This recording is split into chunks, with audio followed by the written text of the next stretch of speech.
Okay, so with everyone's permission, we'll get started. Thanks for coming out. My name is Kevala, and I am a member of the Kirtan Culture Initiative, along with these effulgent folks who are close by to me here. This is my dear wife, Karavali, and our dear friends, Ambika, Chintamani, Prema, Arjuna, Prema, thank you, and Raj. And we're honored to be able to present a very special guest in a special event today. It's going to be a Kirtan and Yoga wisdom, and we'll do a formal introduction, but perhaps we can just give a warm welcome to Vaish, our dear guest speaker for today. Let's give a little warm welcome. Before we go into the program, I'll just go through a couple of housekeeping announcements. It's already getting a little warm in here, isn't it? Okay, so we're going to fix that in just a second or two. You may have been told by my dear sister who was registering you that there's two washrooms in our studio here, but one of them, the toilet, decided to go a little wonky. So the larger washroom outside is only used for the sink. There's one right here, where Kavalini is right there. Can you leave your hand? There's a door right there for a small washroom. We'd encourage you just to use that as needed. Hopefully you brought some water bottles. It will cool down in here, we promise. We'll get that up and running. But if you need to refill, we're going to have a little water outside as well. And, if it's okay, I'll take the opportunity just to mention a little dedication for today. We have done this before, but there's a very nice young lady who's been coming to our kirtans for a long time. Her name is Stephanie, and she has been going through all sorts of challenges with her health, up and down. And up to this morning was planning on coming here, but couldn't make it and had to get some medical attention. So we thought it would be nice to just dedicate as much of our energy and wishes and frankly just our gathering today at our kirtan to her improvement in health. So that's a little dedication we want to make today.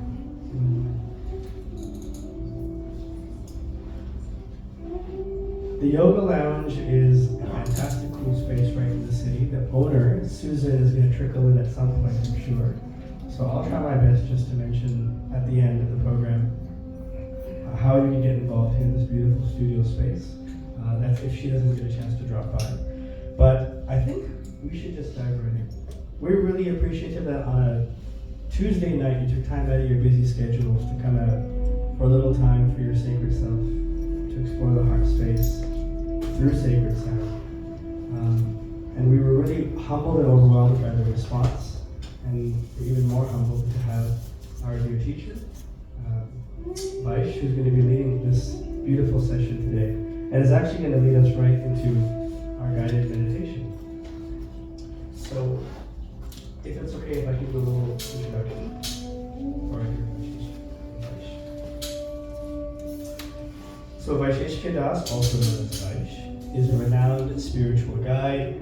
He is known for his writings and lectures in which he gives practical advice about how to live a balanced life. We're going to hear a lot about that today, especially with respect to the 4 questions, which we'll learn about. He's a modern-day monk, but has been practicing this path of bhakti yoga, the yoga of the heart, the yoga of devotion, since 1973. Together with his dear wife, whom actually I should have also warmly welcomed, dear Kula. Let's give her a little warm welcome as well. We're based out of Northern California and preside over a beautiful bhakti community there consisting of hundreds of families, but their travels take them around the world, from India to Japan to the UK, recently to Italy, of course the US and Canada. So we're really humbled to have him here and joining us. And as he travels worldwide and shares his decades of knowledge, he helps to make it much more practical, this ancient yoga philosophy. And I must mention that it behooves me to mention that not only are we honored to have him here, but he regularly gives talks in corporate settings as well. So even in places like Salesforce or Google or at Stanford University. So when we found out that he was willing to come and join us, we said, just name the day and time and we're going to make it happen. So I know typically we do our kirtans on the weekend. We're honored to make something happen today. On a personal note, humbled and honored to have Vaish as our teacher, our guru. And both Vaish and Yurukula Dasi have been there for us through ups and downs, through celebratory and tumultuous times, and we feel really humbled that you've taken time out of your schedule to join us. So can we give a little warm welcome to our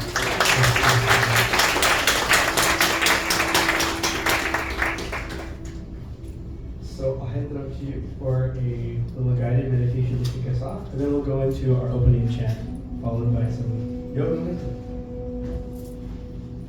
I'm going to adjust that mic. Sure.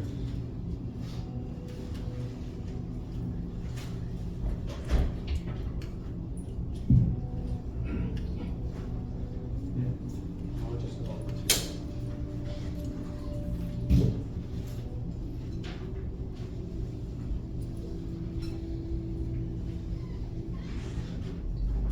The very word meditation has the root med, which is also there in medicine, which means literally to take appropriate means to remedy something.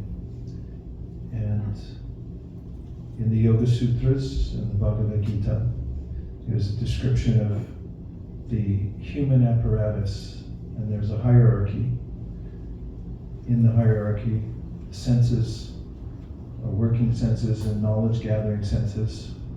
Above them is the mind, and above the mind is the intelligence, and above the intelligence is the conscious self.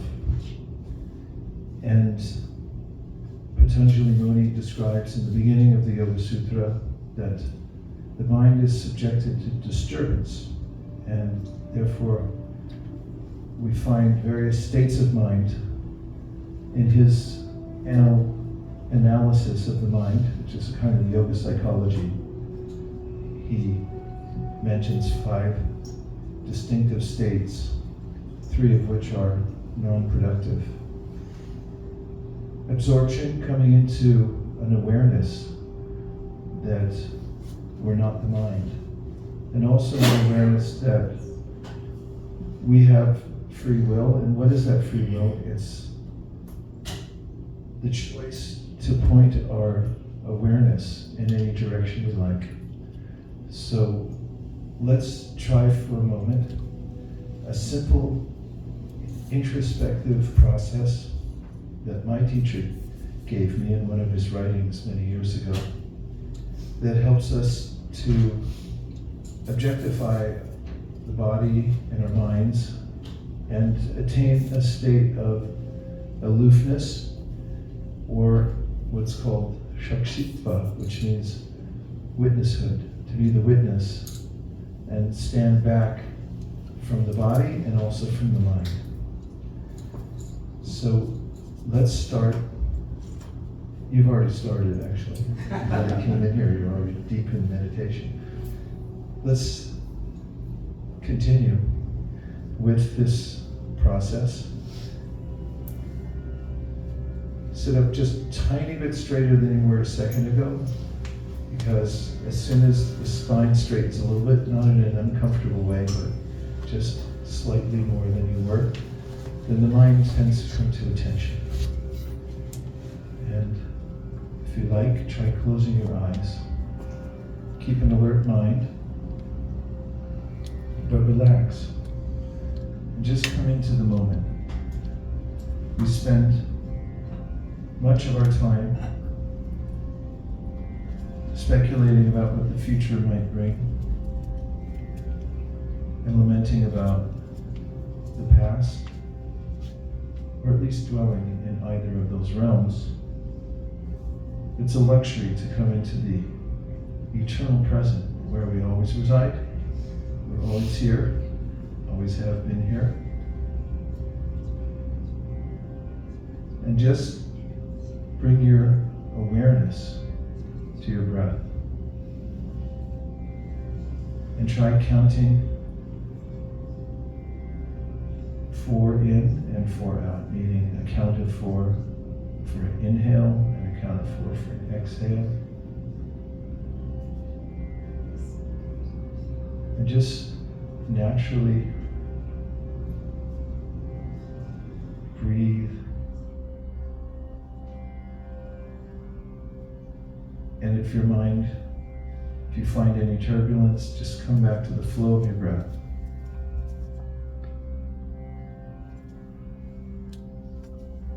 And relax, but keep an alert mind.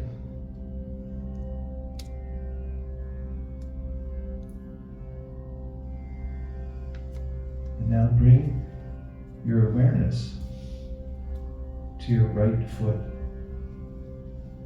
Feel it in the moment, the sensation in your right foot. You might feel it tingling. There's life there. There's consciousness within your foot.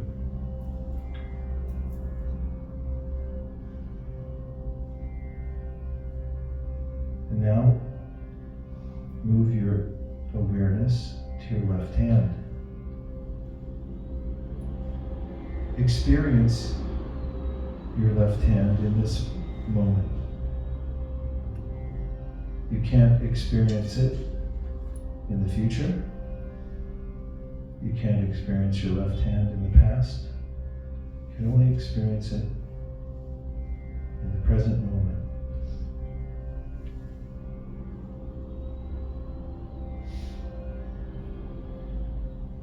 Now move your attention to your head.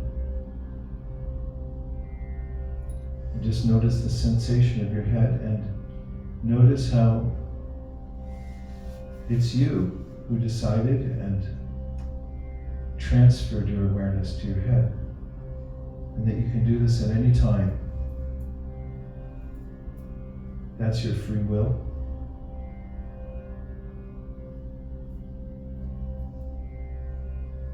And as you're experiencing the sensation of your head, you can ask yourself, who is experiencing the sensations in my head? And you can answer, I am.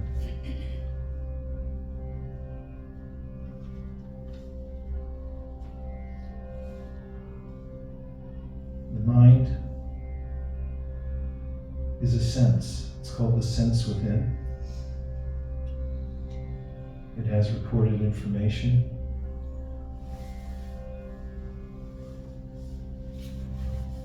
And now be aware of your mind.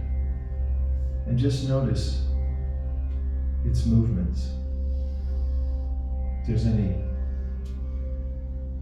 thought energy,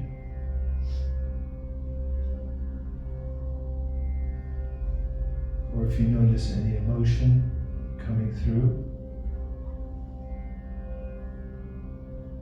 your heart region, observe it.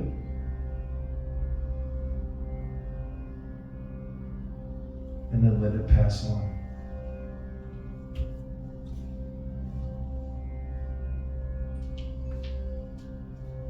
And stay aloof from all the sensations of the body.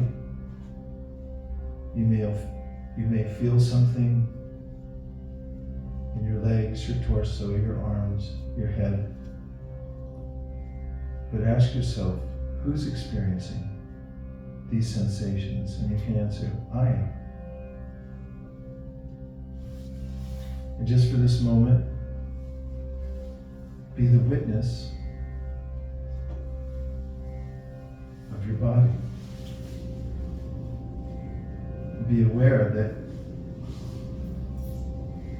you're the witness, you're watching, and the mind and body are going on automatically, without your help. Just as the universe is going on, planets moving in sync, the seasons changing. In a similar way, your digestion is going on and distributing nutrients to different parts of your body. And you, as the witness, are watching.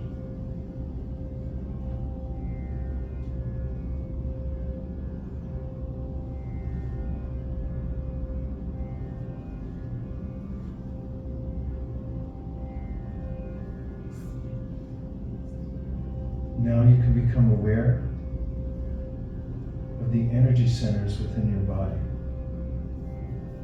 At the bottom of your spine, upwards towards the navel, in the heart region, the throat region, and near the top of the head. And come back to your heart center. This is said to be the seat of consciousness.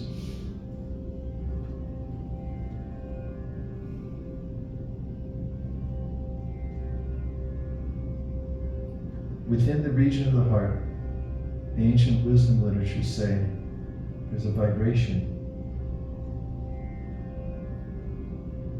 And by repeating a mantra, we can be in sync with that vibration.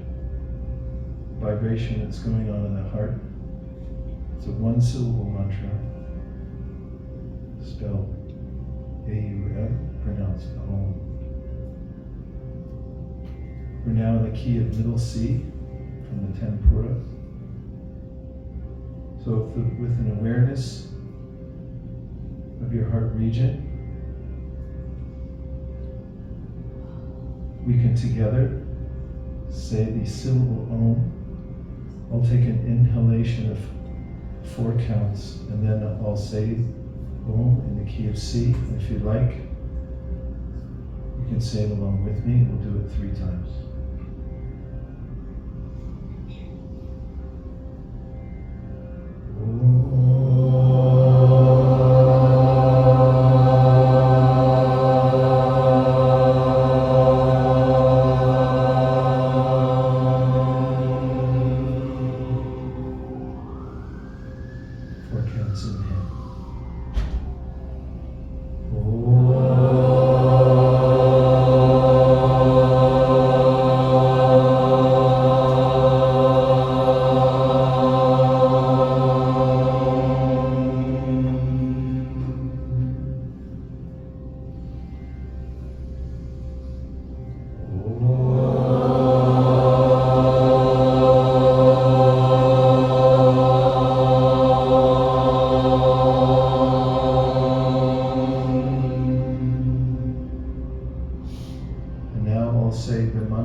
Nitai and Gauranga, who awakened compassion within the heart. Pronounce Nitai, Gauranga. I'll say it after I inhale on a 4 count, and if you like, you can follow with me.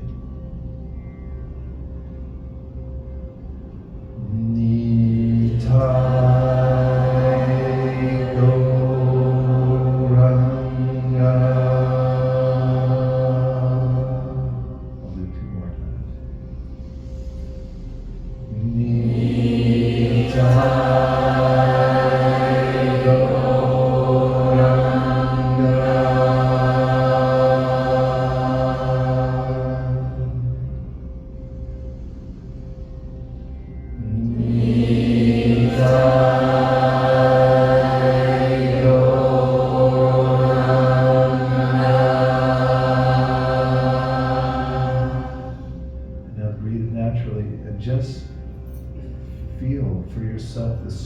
Effects of the mantras that we chanted together in every cell of your body.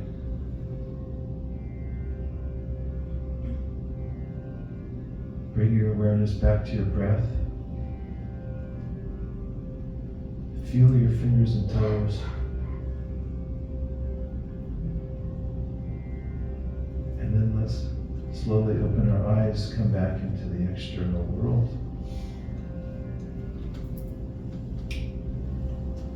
And we'll come back.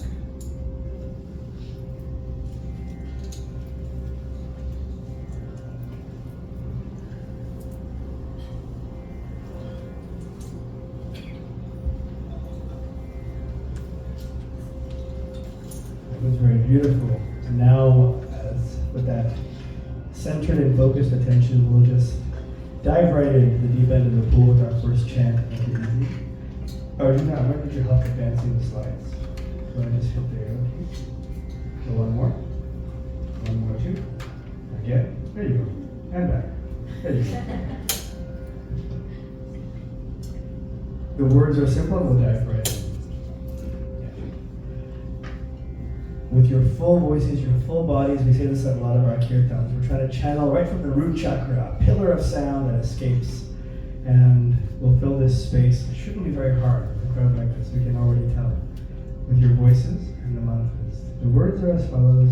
Govinda Hare. Govinda Hare. Gopala Hare. Gopala Hare. Jaya Jaya Deva Hare. Jaya Jaya Deva Hare. For the sake of brevity and time, we'll dive right in. We normally explain, but let's go ahead first. Welcome once again, sorry, to an evening of Kirtan and Yoga Wisdom. We're honored you're here.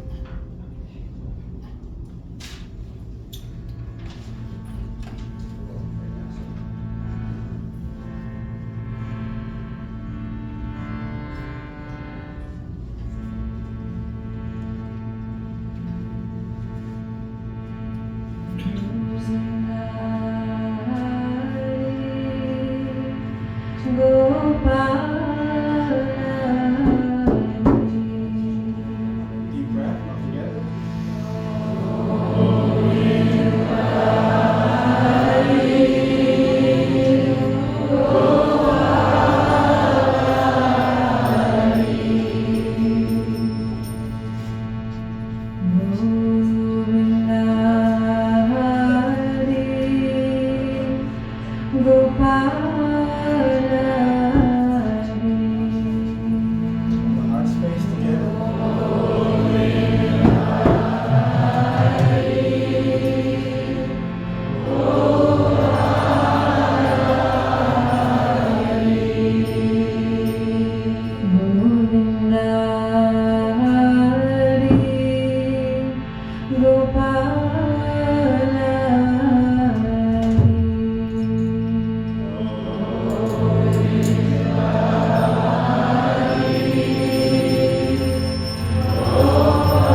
Well, everyone brought their voices today. Thanks for that. That was great. The vibrations were great. If our guest speaker, Vaish, can indulge us, we will do a little exercise. Just say any word. How did that feel? What comes to mind? Any adjective or emotion? How did that feel chanting together? Doesn't feel like otherworldly is how Ati says. Otherworldly. Let's get a couple of more. Two strings. Joy. A sense of joy. Anyone else? Inclusiveness. I love that. Yeah. Feels like home. Feels like home. I love it. How about one more? A sense of opening. Thank you, Sydney. Opening. Well said. With these emotions, with these adjectives, with this in our consciousness, I wanted to hand the floor over to Vaish to lead us in some pearls of wisdom or yoga wisdom, specifically talking about these 4 very important questions that can give us so much direction in this topsy-turvy world. So let's give a little warm welcome for Vaish once again for those who are here today.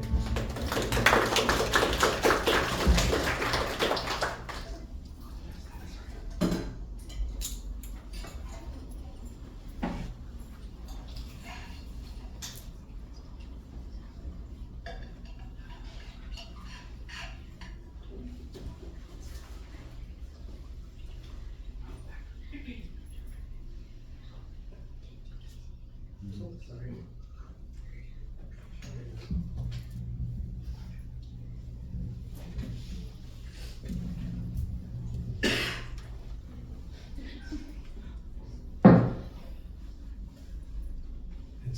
It's a great pleasure to be with all of you. Noticing how every realm in the world is defined by the sound there, and how transformative sound is. Going back to the wisdom literatures called the Vedas, which are also called Shruti. They speak about sound as the creative power of the world, and sound is what motivates us. So to come into this space where this vibration is going on, like you said about being otherworldly, you notice that we can transfer worlds by adjusting the sound. And I have a saying that keeps me close to that, which is, if you don't like what you're being subjected to, then change the subject. And that the quality of the sound that we have in our lives, or the soundtrack that we design for ourselves in our lives, determines the quality of our lives as well. It's a simple formula. I came into the mantra when I was in my teens, and it happened spontaneously. I heard it and then became inspired by it, and it put me onto a journey that's brought me here to Toronto. And it's a never-ending journey because the absolute is unlimited. The discovery of ourselves and our origin is amazing, and there's no plateau. It continues forever. In the discovery of that meaning who we are, there are guideposts. This is what I found when I was in my teens. I wanted to answer questions since I was very young. Grew up in California. When I had graduated kindergarten and moving into first grade, our president of the United States had been assassinated.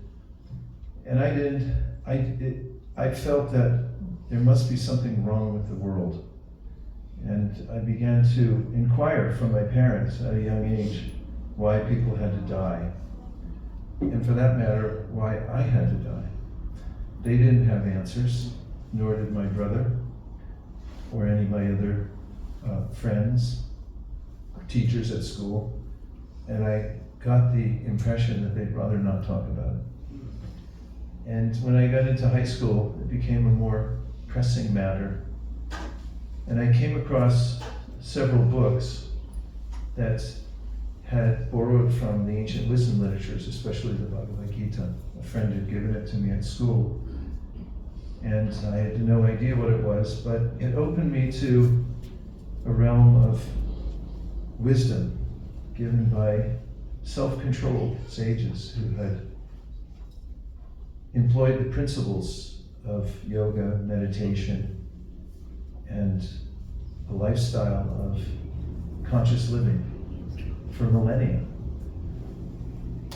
And I found my teacher by sincere desire. One thing led to another, and I found the teacher that best presented the knowledge of this tradition that I joined in such a way that I could appreciate it and apply it in my life. A friend of mine who teaches philosophy in Utah State University once told me that if you have a philosophy in which you don't have access, it may be lofty, but if you can't do it, then what's the use of the philosophy? To that end, the Vedas, the ancient wisdom literatures, the Bhagavad Gita, etc., have a very practical approach to conscious living, or becoming aware of not only ourselves, but the origin of ourselves.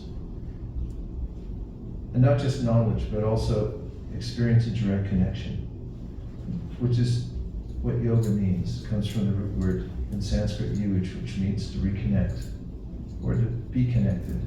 And to be in a state of yoga means to be aligned with our original source. That source is described in the Upanishads, which interestingly mean, Upanishad means to sit up close, like Kevala told everyone to move up when we first came in here. The implication is at a certain point in one's sojourn in this world, we may become fascinated with one thing. Who am I? Where do I come from? Why do I have to die? And one wants to lean in and listen very carefully. That's the idea of Upanishad. And the Upanishads say, in Sanskrit, you've probably heard this, it's on yoga walls everywhere, Om Purnamada Purnamidam Purnam Udachyate Purnasya Purnamadaya Purnam Eva Vishishyate, which means that the source that we come from is perfect. And even though so many complete units emanate from that perfect source, that source remains in complete balance. And that all the units that emanate from our original source are also equipped as complete wholes, just like our bodies. They come out whole and ready to heal themselves and so forth. Any experience of incompleteness is due to incomplete knowledge of the complete whole. So coming to knowledge is of high value in the culture, but not just any kind of knowledge, or how to work the world, how to hammer a nail into a board, or how to get food. The ancient literatures say those things come fairly easily. They're important, but what's most important is to ask the biggest questions possible. And this brings us to another literature, which is a summary of all the Upanishads. It's called the Brahma Sutra. And it opens with a phrase that's meant for all of us in this room. It specifically addresses all human beings. Now, the idea is that there are millions of species of life, and they all contain the divine essence.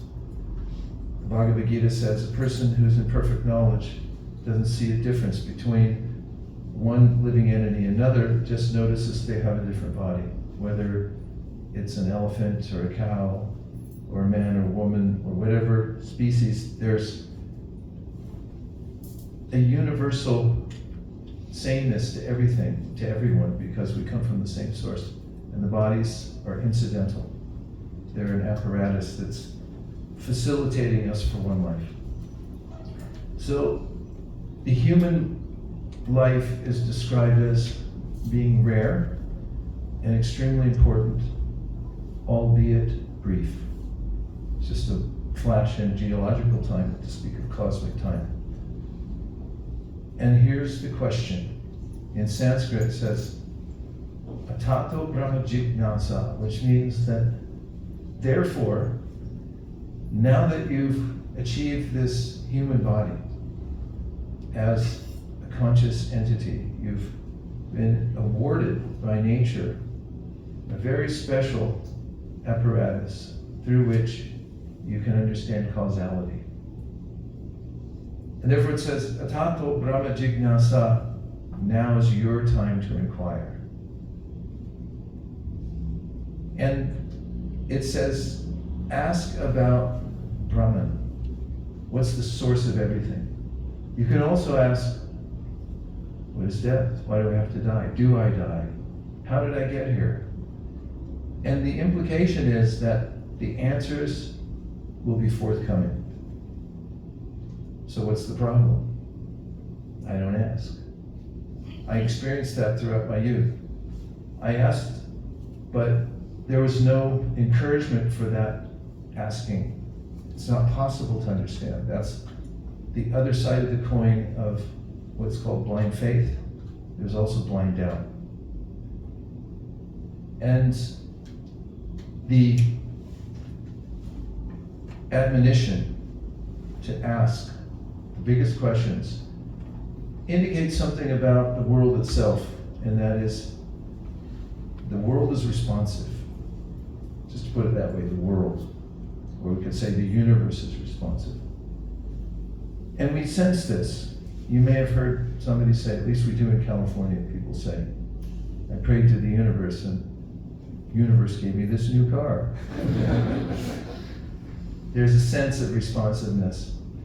And this is prominent in Bhagavad Gita, Yoga Sutras, the Srimad Bhagavatam. All the wisdom literatures point out that the universe is responding to us.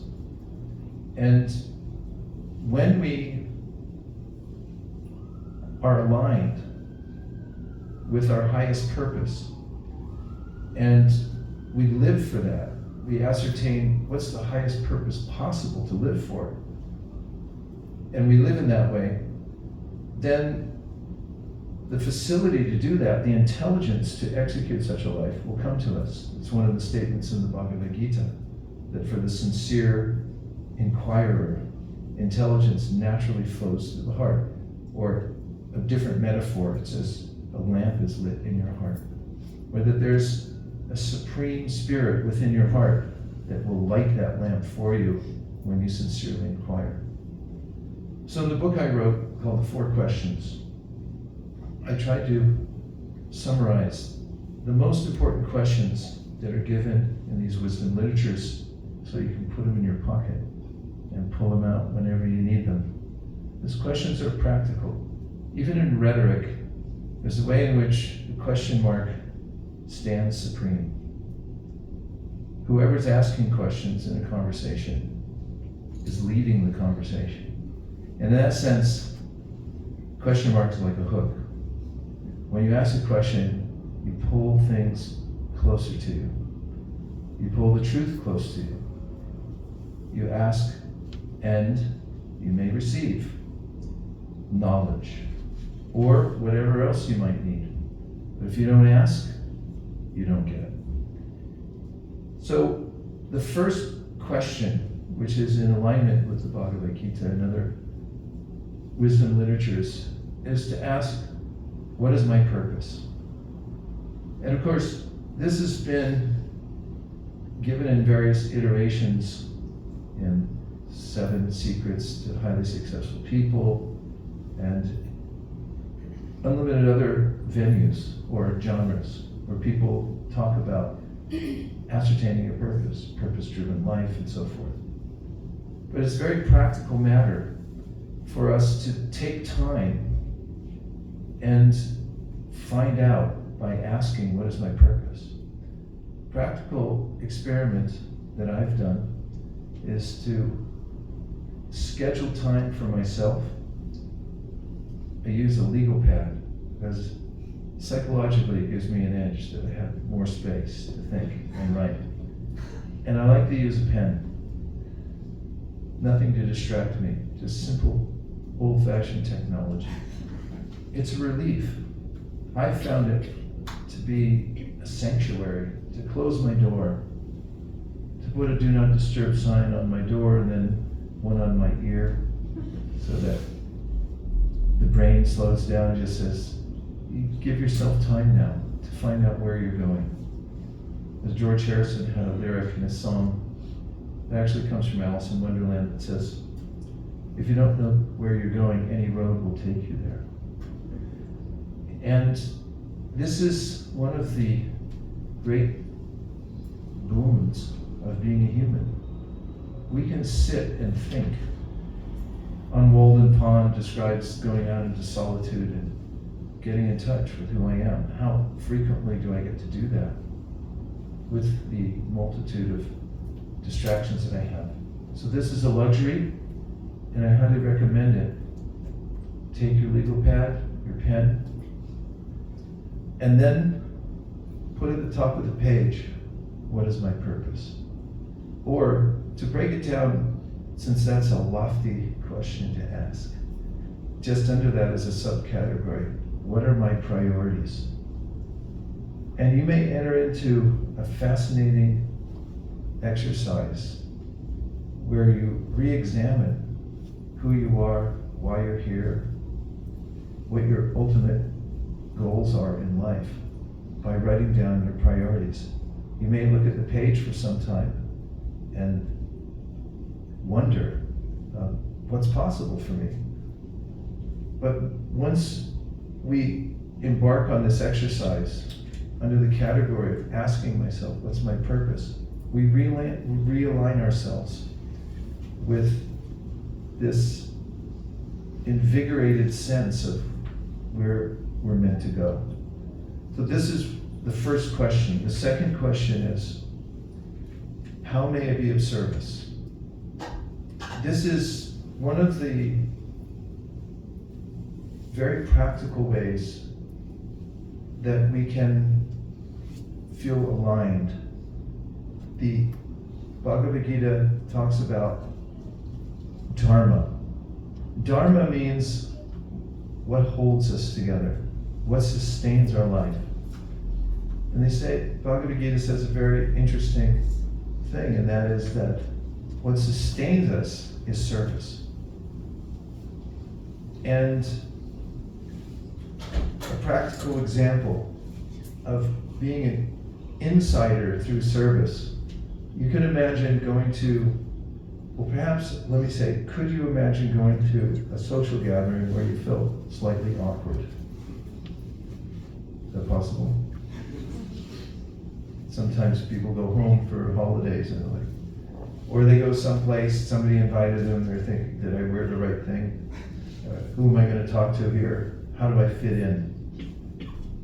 And just do this thought experiment for a minute, and I'll expand it into the realm of the world and self-realization. So imagine you go to such a place, and you walk in, you feel completely awkward, and you're thinking, how do I fit in? Who should I talk to? This was a mistake. Then you see somebody moving chairs. It's an event. And you slide over and you say, do you need any help? And they, yeah, can you help me move the chairs? So you start moving chairs across the room and setting them up. More people walk in, they feel awkward also. They look at you and they go, oh, that person belongs here. What's more, you feel like an insider. I wrote about this in the book, The 4 Questions, and my wife and I, a couple of months ago, were in a wedding in Vermont, and there were some chairs to move. We started moving chairs, and some people who read the book, they come over and go, we get what you're doing.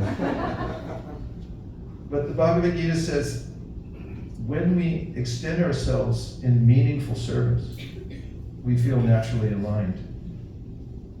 When I ask the question, the wrong question, why aren't people serving me more? We can have a sense of expectation, which leads to disappointment. Because where we go, we expect better and better service. We always feel out of alignment. But the Bhagavad Gita says, as soon as you ask this question, and there are many nuances to this to discuss in various ways, because it's discriminatory. Not that we just serve anyone or any cause and then it's the same. The Bhagavad Gita recommends you find the highest causes or the highest cause you can imagine and serve there. And the more aligned it is in service, the more you feel like an insider in the universe.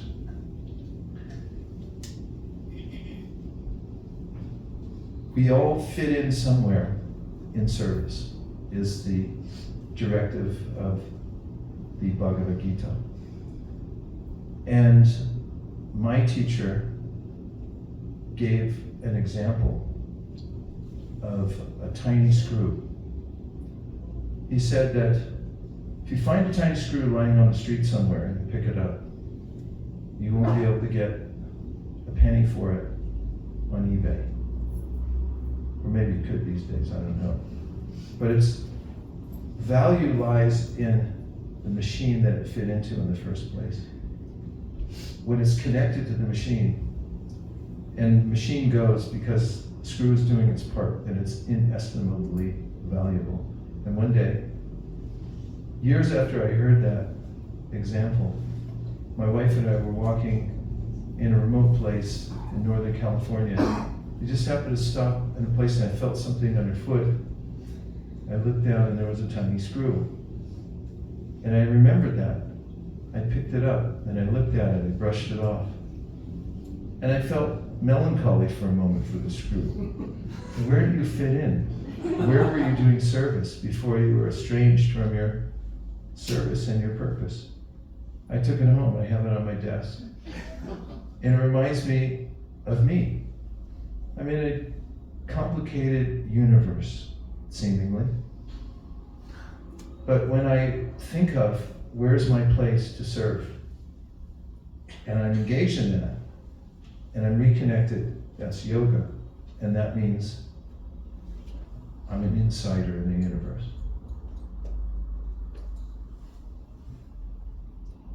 The next question is a little harder, but you may ask it more frequently, and that is, what is the lesson? The default mode is, why me? But the Bhagavad Gita says, we may have the wrong metaphor for the world. The metaphor that the Bhagavad Gita suggests is the world's a classroom. It's meant for refinement, it's meant for learning, meant to come to the highest version of ourselves possible. And that what's necessary for that, and what's encouraged, is to have the wherewithal to ask this question in our lives. What's the lesson? I say it's hard because in moments when there are reversals in our life, it's so natural to say, why me? And to feel put upon by the world. There's a remedy to that, and it's the practice of asking what's the lesson. And the reward is, when I have the courage to ask that question, I take away fruit.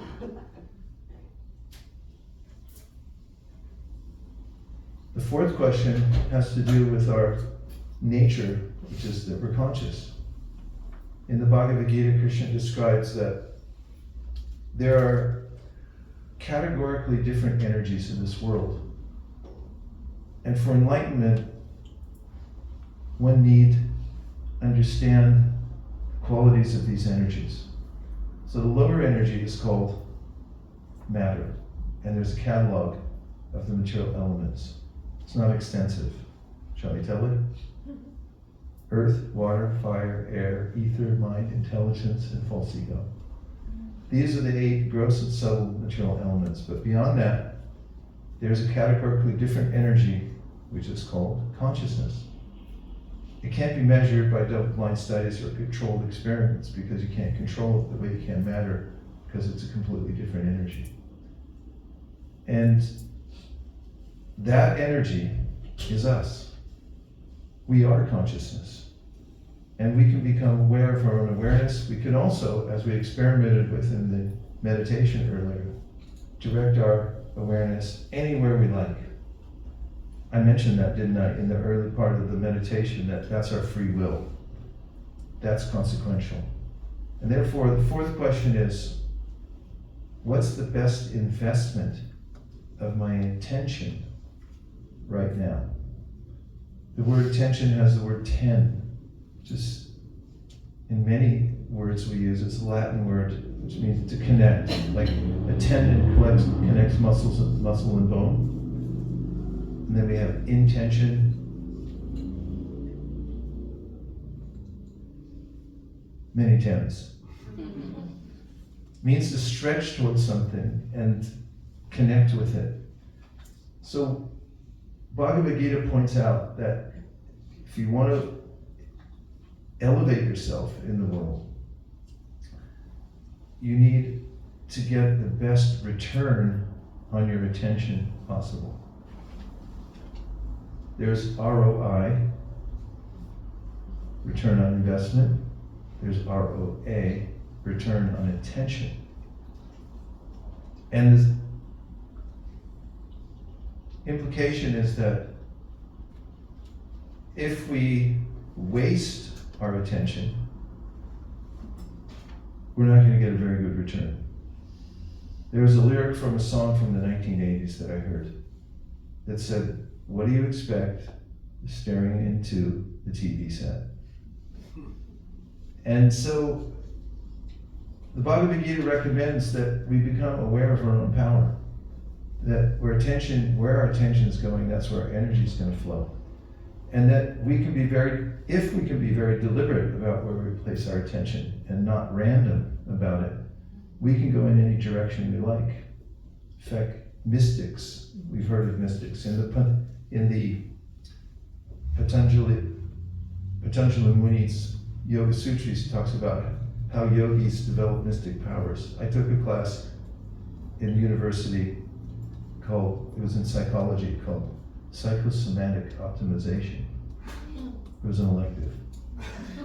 And it was a very interesting class. The teacher showed these yogis who could be captured in a box and kept for a week and then come out perfectly fine. And there are stories of those who have developed various powers in the universe. That all comes from application of attention from the Patanjali Muni, because there are elements in the world that you can merge with through your conscious attention to them, and you start to take on their qualities. So this question can, moment to moment, remind us not to waste our power. Our superpower is our free will and where we're placing our attention. And therefore being deliberate and asking the question, say, where am I investing my attention right now? Can snap us out of randomness. What would you say would be the most random, the most commonly engaged in random act? It seems to be, I don't have to say more, do I? Every train station, every airport, every street corner, if you just look out your window, everyone's randomly moving images past, and the subject matter gets shorter and shorter. So if I waste my attention, it goes down a deep dark hole, then I feel incomplete. But when I learn the technique of gradually being a good investor of my attention, then the result is apparent. I start to feel whole. So these are the 4 questions. They're prompted by this admonition at the very beginning of the Yoga Sutras, which says, Tato Brahma Jignasa, now is your time to inquire. And these questions are posed in such a way that they can bring us as insiders in the universe. They can align us. They can help us extract the essence of life and the lessons that make us whole and mature in our lives. And from moment to moment, they can help us rest, W-R-E-S-T, our attention away from the random and back into something purposeful. Those I use them myself. And I noticed the other day, somebody had put up a post, actually a colleague of mine, and he said, everybody knows they're going to die, but when somebody dies, everybody's surprised. Then he wrote at the bottom, he said, what's the lesson? And I noticed that since he asked the question, I walked away hooked by the question and thinking, yeah, why is that a surprise to everybody? That's a very interesting question. One could write a thesis paper on that because it's so profound. So those are hopefully some gifts that you can take with you. They're extracted from the Bhagavad Gita. They're practical. You can keep them in your pocket. You can bring them out at any time. And I highly endorse them. Yeah, thanks for doing what you're doing here in Toronto. It just is so nice to see everybody together. We live in a city so we can be close to one another and extract the best out of everyone. And when all of you are doing this, it affects the whole environment of the city. Each person has an effect that is far-reaching. And thank you, all of you, for keeping the vibration going all over Toronto. It's really beautiful. Thank you.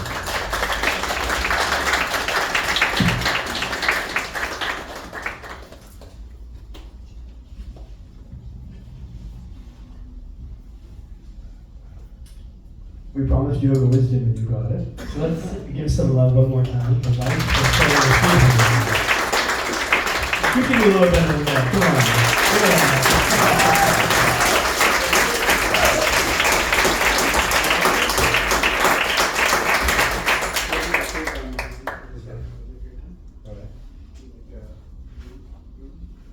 Do you want me to sit? Okay, I'll do that. I can do it. Do you want my arm on you? I'm going to move down. It'd be easier. Okay. We should have So we're going to get a little readjusted here and close out the evening with a little kirtan. And we have asked, maybe imposed the rule on Vaish to lead us in the final chant. He's graciously agreed. Of course. Please adjust.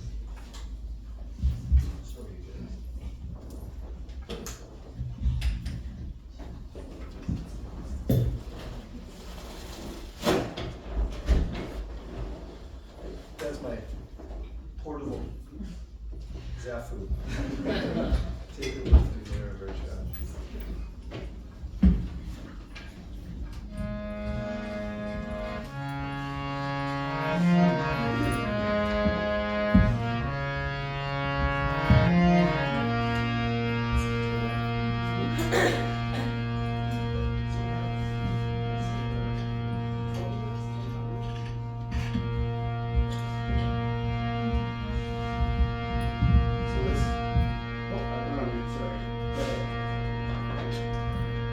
We'll take a journey. How about on a big boat? This bhajan, this kirtan is in a pentatonic scale, which always reminds me of taking a journey on a boat together. Imagine the river goes from here to spiritual realm. How joyful we'd be going there together. My teacher, when he was 69 years old, got on a boat in Calcutta. That dock is still there, it's still very active. It was 1965. And it's on the Ganges River, it leads out to the ocean. He crossed and came to New York City. He brought with him this mantra, which after he had chanted it in the park in New York City alone, people started to gather around and dance. He only had a pair of hand cymbals and somebody loaned him a bongo. And as he chanted, more and more people came. And then a couple of people said, hey, let's take this around the world.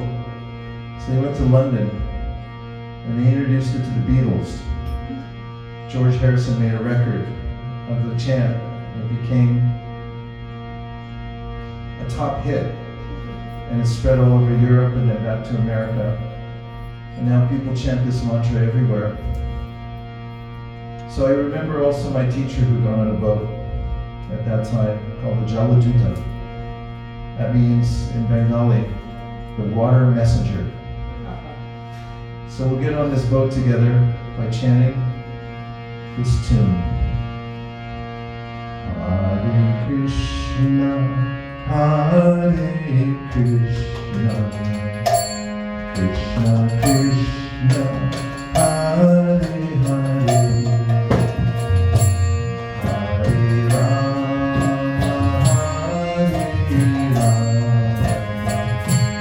Rama Rama, Hare Hare.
Well, promise made and promise delivered, huh?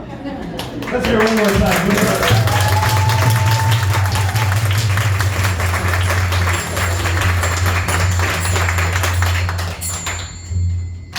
For you to take time out of your Tuesday evening, and ostensibly a work evening, not necessarily school yet, but for those who came out, for all of you who came out, we just want to thank you from the bottom of our hearts. This will conclude the formal ending of the program, but there's an informal after party that we've been whispering about. But before I get there, I think it behooves us one more time. You know, we're really humbled and honored to have Vaish here to lead this session. It's a big part of our inspiration to share Kirtan and Bhakti across the GTA, so it really touches our hearts, and I can see that everyone's hearts were touched. So, at the risk of being a little over-exuberant, can we hear it one more time?